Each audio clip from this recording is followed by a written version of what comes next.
It's the Prince of Wales Challenge Cup between Durham University and Newcastle University. Hands still up there in the Durham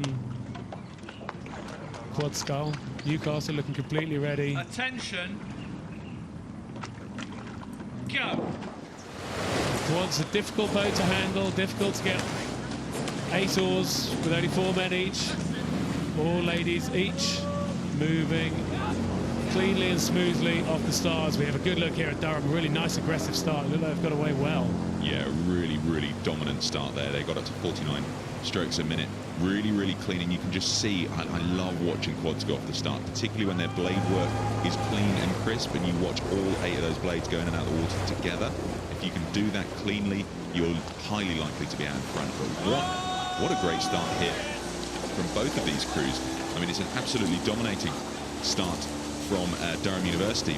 They're only about half a length up, but I thought there'd be slightly more. I mean, that just shows the power in that Newcastle University boat. They're a lighter crew in that Newcastle University boat, 3 stone a man lighter, but I think we're going to see Durham University's power really start to show through the middle stages. Well, Newcastle, I mean, it's a real local rivalry, isn't it, between Newcastle and Durham. Newcastle senior men won the Victor Durham at the Bucks University Regatta. This quad has some pedigree in it as well, so they're going to want to put down as good a showing as they can here in this beautiful water. As we have a look here in at the Durham University crew. Look there in the stroke seat, Fisher taking a look to his right. That's Alex Fisher in the stroke seat, taking a look to his right, seeing how the work's going as they come out here, getting out towards the barrier, which is that first mark in the race. So winner of this race, this is the first heat of the Prince of Wales Challenge Cup so far in the regatta. Winner of this will go on to face either Zurich and Balwell of Switzerland or Edinburgh University and Durham University composite crew in the next round. So really important to use this as a test to understand where you sit against some of the other competitors, and then to look at the other heats as they develop. So we have a look here in on this Durham crew, see how well they're moving together, looking for the togetherness on those blades, the efficiency. The blade looks like it comes out quite quickly, but then there's just that moment where it stops, it locks onto the water, and hopefully it does lock onto the water and comes back more slowly, more in control, so the boat's really moving past. Then when they get to the bodies, again, really quick hands around that turn in and out. And they're doing that well, which is why the Durham crew's moving well. Newcastle definitely are keeping the pressure on, and I think we could be in for a very good Henley race here. Yeah, I mean, Durham are under a serious amount of pressure from Newcastle here. Durham up there striking 38 to Newcastle's 36. So that could lead you to believe that perhaps Newcastle have an extra gear to go to if they need it. I mean, there's not much of a lead here. It's only about a length, and they're coming up towards the enclosures. Yeah, great shot there of the stern of the Newcastle boat, and seeing it wasn't really checking. It kept moving. You don't want to see it check because the weight of the rowers has to change direction at that point, just there. And you don't want to see the boat get kicked back at that point. You want to see a smooth connection. The blades have gone in and they're picking the stern up.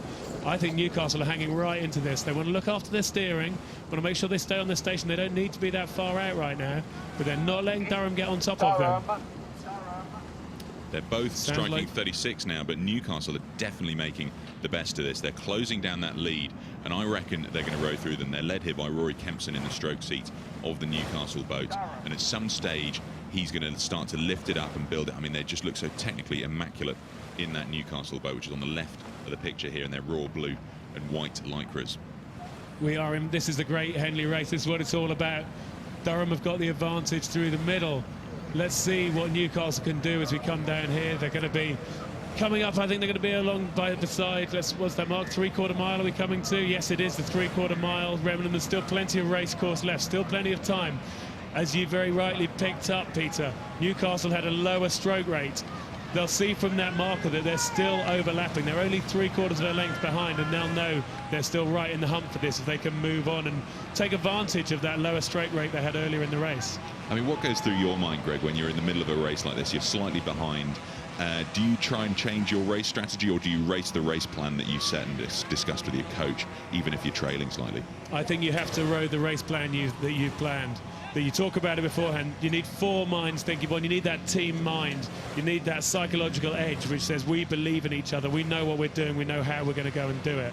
And that's what you train for, that's what you work on. So they'll have talked about the plan, they'll have talked about how tough we need to be in front of Remenham Club, how we need to keep working early so when we hit the enclosures, we can come back. And I think this Newcastle crew have a chance of doing that. They are looking quite good here. I mean, you can start to see some strain in the faces of the Durham University boys here.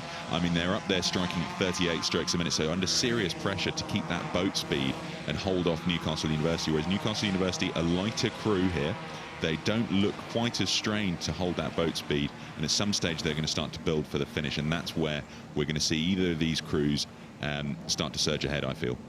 Well, we're coming up to the mile, so that pretty much says there's 500 metres left. Most rowers know what can happen in a 500-metre piece. You can imagine it.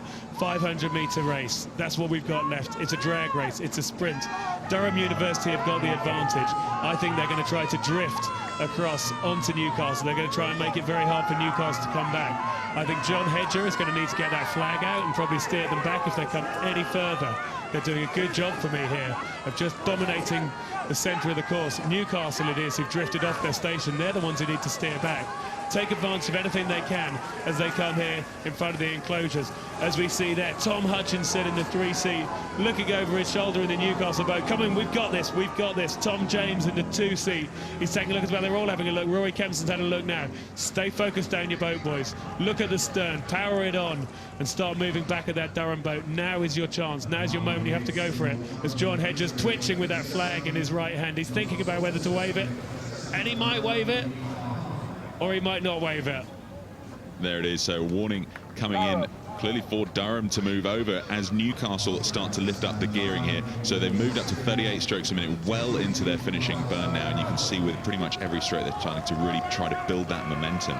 But I'm not sure they're going to have enough water to do it. I think there's still something to come. There's still that final sprint. We've probably got 30 seconds left in the race as we see Newcastle looking to make that final step, looking to find that little bit more. But are they going to have it as we come down, passing the progress board? This is the final knockings of this race. Valiant charge here from Newcastle, but there's less than 100 metres to go. I think Durham will have done just about enough. They're bigger guys. They're just about going to hold off Newcastle to the line here. Well, let's see. We're coming down to the line. It's Durham on the near side, Newcastle on the far side. And that, for me, is Durham by a canvas. What a fantastic race. Really, really tight one. Great to see Durham just managed to hold it off. They put in the work early, and they managed to hold off that challenge from Newcastle to the line. So what a great heat at the Prince of Wales Challenge Cup. Saw that win for the Durham crew over Newcastle University.